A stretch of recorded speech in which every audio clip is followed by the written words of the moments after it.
You're watching me on Aussie Beach TV, outside Delicatessen in the beautiful surfers paradise amongst the beautiful people. Stay tuned.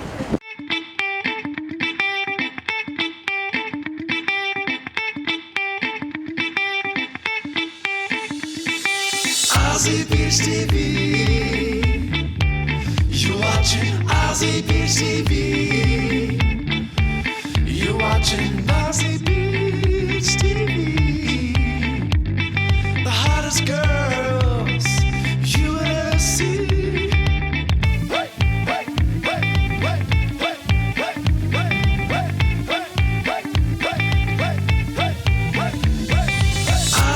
Can you tell the viewers a bit about your experiences with the Zeitgeist movement? Sure, yeah, I'm the chapter coordinator here for the Zeitgeist movement on the Gold Coast. The Zeitgeist movement is a sustainability movement where we are making people understand science and social structures and basically how we can improve the lives of everyone on the planet with very simple steps. It's just trying to make people aware that our social structure no longer caters towards people. Our entire system is based around money. The Zeitgeist movement understands that money is the cause of all social distortion. We can talk about people like the Illuminati or all these Rothschilds and things like that. These people are just a response to the system itself. If we arrested all of these people and threw them in prison, it wouldn't matter. Someone would just take their place, because that's what money does. It's like when the police bust the drug dealers in town, it doesn't matter. Within a month, someone moves in and controls the market, because it is the market that demands that. So these people are just systemic responses to that. And whereas money has worked for us in the past, it no longer works for us now. It's actually very detrimental to our society. Our entire society is built. Money itself is a value system. It's important for people to understand that money is not just a means of exchange. It's a value system. Everything is given a value. And the more common the product, the less value it has. The scarcer a product, the higher the value. So we have a system where we want to make things as scarce as possible so that you can't give people free food, you can't give them free clothes, because then you lose the value of the property. And we also stand in a situation now where our technology is moving in such a way, the old beliefs that people had to have a job and work and produce things are no longer relevant, because machines and technology can produce more, faster, quicker than anyone ever can. Soon people will be three-dimensional printing cars, planes, things like this. So the whole manufacturing industry is finished. We must make this change over to what we call a natural law resource-based economy. The Zeitgeist movement is understanding of three principles. We are asking for the United Nations to declare the world the living heritage of all living people, meaning that everybody owns everything, but nobody actually owns anything. If you understand, it's all ours to share. Because as we teach our children as they're growing up, share everything, and then as soon as they turn 18, it's like, you're on your own, every man for themselves. Whereas like, no, we should still be sharing everything, you know? The whole concept of people owning cars and stuff like that is just crazy. Share it, you know, and then we use it. We also want the scientific method of governance, meaning rather than politicians deciding, oh, this is how we will have our society, you can literally ask scientists, what is the best way for us to live? Where should we be living? How we should be producing our food? And without having any monetary restrictions, we can do these steps very, very easily. You know? And as we call it, with a natural law resource-based economy, meaning a society without any form of money or ownership. So nobody has any advantage over anybody else, everything is shared.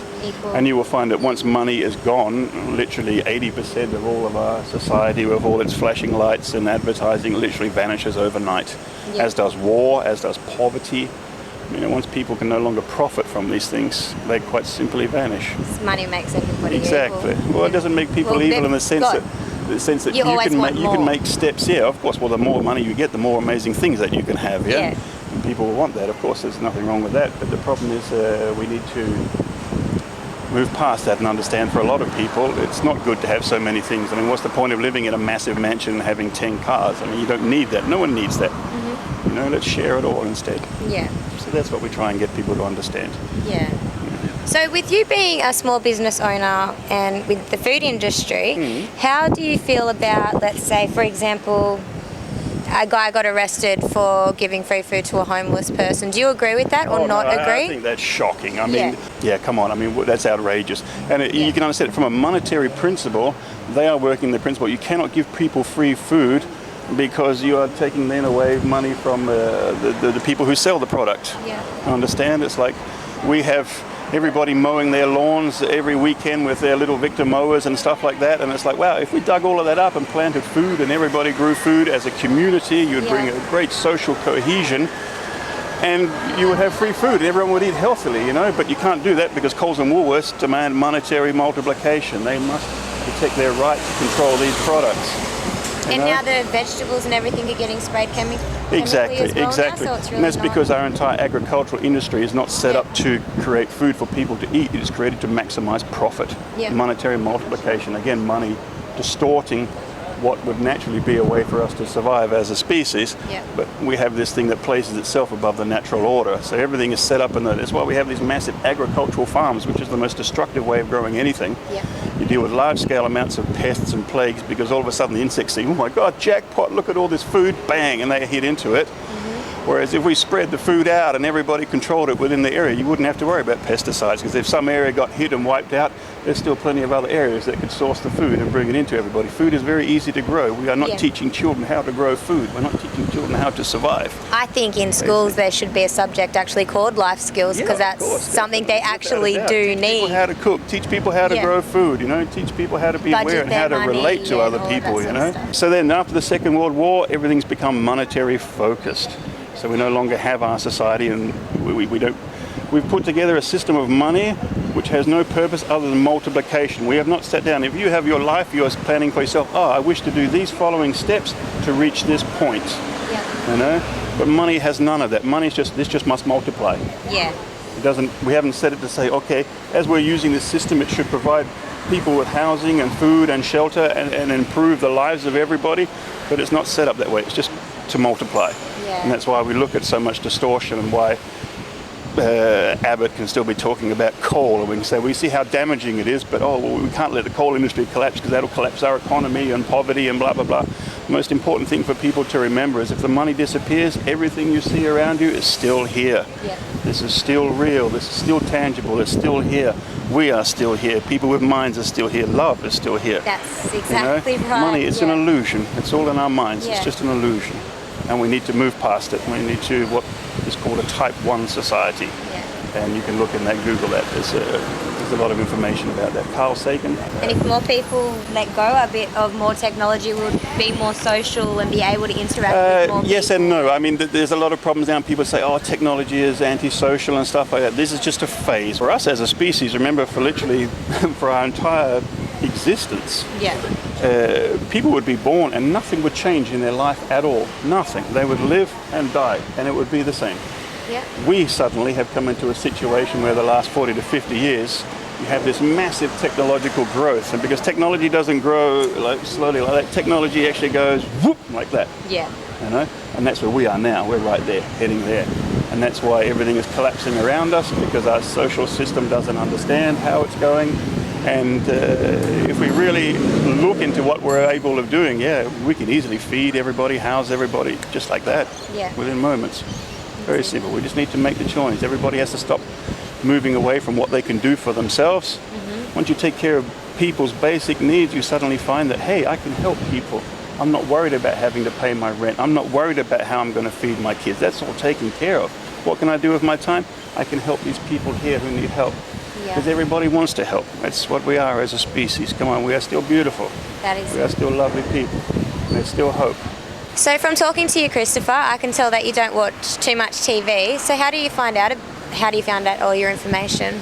You're correct. I don't watch any TV really, except for maybe when there's a Richard Attenborough thing on, but even then you can watch them all online. I think the internet is an incredibly important thing. People need to understand the internet is the world's first globalized language.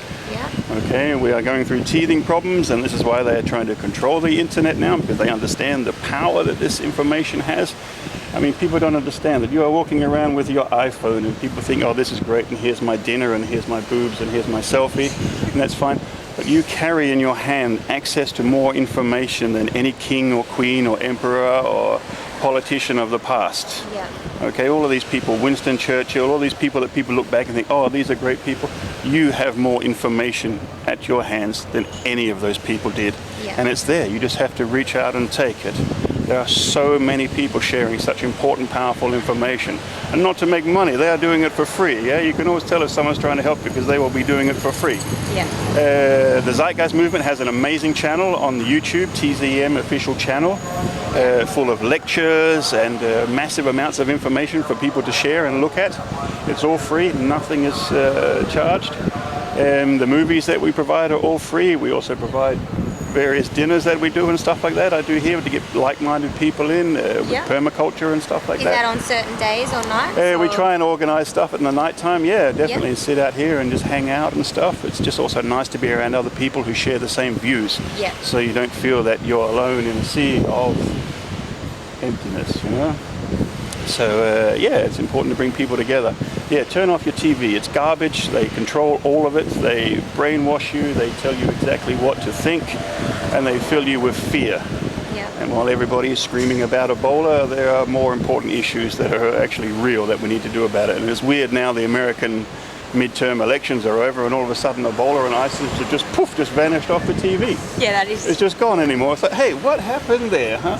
As they do before. It is a method of control, isn't it? Called tell, lie, vision. Yeah. You know, basically, vision for telling lies, yeah? So that's why I don't watch it. Yeah, online. Be online. Get online and free internet for everybody. Why is owning a small business such an important freedom in Australia? Well, I think that's kind of a bit of a myth, really, because you end up just working and working and working. Every small business owner I know is just working their ass off to pay exorbitant costs to banks and electricity and suppliers. You know, our system is squeezing the life out of these people. I mean, and it's a shame because small business employs more than anybody. You know, they provide more of a community to people than any other large corporation would ever do. And, you know, we pay our taxes here rather than ship the money off seas. Yeah. And I think it's also been an Australian thing, you know, where we like to be by ourselves. We don't like to be told by other people what to do. I mean, I opened my cafe also for a lifestyle, but also because, you know, I don't enjoy working for other people, especially other people who don't understand the industry perhaps as much as I do. Yeah. You know, so, you know, it has its positives and it has its negatives. And I'm sure for a lot of small business owners, there's a lot of negatives now. I mean, let's admit it, the economy is not good. People can talk about it, but unfortunately the rich people are making so much money at the moment, it actually disguises the fact that the rest of us are making nothing. Yeah. I know, so there's those sort of things to consider. But yeah, would I much rather be by myself than working for some large corporation? Yeah, without a doubt, you know. And I have worked for large corporations before, and I don't enjoy that. I don't enjoy the way that people are treated as numbers. I mean, people are, all of my staff I have tremendous respect for. I know about their lives. I'm interested in them as people. As people, like I say, people are lovely. Everyone is lovely, yeah? Smash big business, that's all I can say, huh? But then even then, it's not a fault of them either, I can tell you. That's another systemic replace. You could destroy Coles and destroy Woolworths, it wouldn't matter. Someone else steps into their place, and eventually everything would move up. Money is just moving everything up to the rich. It's what it does. Capital goes to the capitalists, as they say, yeah? And we're all kind of left behind straggling over and fighting over the rest. Yeah. But we don't realise that it's actually us who have the most amount of power because we're the ones who empower this entire system, yeah? And we can bring it down anytime we want. We just have to say enough. Stop listening to the people in power. My God, if you're listening to Tony Abbott, you need help. That man needs help. He is mentally ill. He has neurological damage, you know. He is. How can a leader of a country be so ignorant and foolish and that shows you why politics doesn't work. If he can make it to the top, then the system is flawed. As simple as that, yeah. And why don't we use scientists and people who understand things rather than, oh, I'm a lawyer, so now I'm a politician, so therefore I'm in charge of agriculture. So what do you know about agriculture? Nothing. Exactly. And that's where we're getting exactly. our problems That's where from, everything's going wrong. They don't know. Exactly. You know, they are just focusing on money. How do we continue to continue money? Have you seen an interview with him on TV when he hasn't had a script in front of him? I watched plenty of interviews with that guy on TV, and I have a good laugh. His reaction. It's classic. He is, for the sheer comedy value, same as Clive Palmer. For sheer comedy value, these people are excellent. Yeah. But the sad, tragic part is that they are destroying many, many lives, and that's the unfunny part. If they had no relevance whatsoever, oh God, you would laugh your head off to these people and think how amazingly funny it is. Yeah. Especially Abbott. Come on, seriously. I mean, how that man has not died crossing the road is just beyond me, you know? It's just really. But that's also a good sign for our society and our technology, that people that stupid are still alive. Yeah. You know, because back in the old days, they wouldn't have made it. They would have been killed by bears or animals or whatever. Yeah. They wouldn't have made it. Our society is protecting these people now. That's really cool, in a way, kind of. But Can we be protected? we are protected, darling. We have to just understand that we have the power, literally. If you could picture a seesaw with the politician standing on the end, we're standing on the other side, it's us who have the power. All we have to do is just step off, poof, and they're gone. Yeah. That's it, and it can literally change overnight. That's all it requires, just a shift in consciousness. People changing, no longer for you, but what you can do for others, as Kennedy said. Yeah. What would be the ultimate way to destroy a TV set? Oh, to destroy one? Yeah, the ultimate way. Well, I mean, I like the whole throwing them off the balcony of the high-rise apartment while you're Yeah. snorting cocaine off a girl's ass, but not everybody has access to these things, you know, and that's what the Zeitgeist movement wants to change. We want access to these things, yeah? Yes, access. But to be honest with you, I'm not into wastage, I'm not into destruction. I'm one of those pick up the rubbish sort of people, and let's Yeah. recycle all of this stuff, please, people. Because, yeah, but come on, that's what I would do. I'd do it totally rock star, like off the head, snorting the cocaine off the butt, and that would be it. That would be me. I could do maybe the Elvis thing, but I hate guns. Yeah. I'm completely against guns. Can't stand weapons of any shape or size. Bikini News is about to be launched by Australia Aussie Beach TV right here in Australia. Will you be watching? I will be watching, most definitely. I Yeah. think it's important that people support independent media, because they are the only people telling the truth at the moment. They have no vested interest. People are just trying to share information because people care. Yeah. You know, there's nothing to profit from it. Independent TV is hugely important. As I've said to Jack Russell many times, you know, you are sharing a vitally important message. People need to understand how vitally important you are in this time, because there are not a lot of voices telling people what is wrong, and we need many Yeah. voices as possible to get out there and tell people, hey, you know, we really need to address these situations. So yeah, I support independent TV 100%, as should everybody out there in the interweb lands. Yes. Thank you so much. Thanks for reminding me. Aussie Beach TV. You're watching Aussie Beach TV. You're watching Aussie Beach TV. And I tell you what, it's a pretty good taco down here at the Delicatessen with Christopher. Get in here and try some of this. Look at this, yogurt, apple. And melons. Don't forget the melons. The melons are my favourite part, mate. That's on the other plate over there. You're watching Aussie Beach TV. You're watching Aussie Beach TV.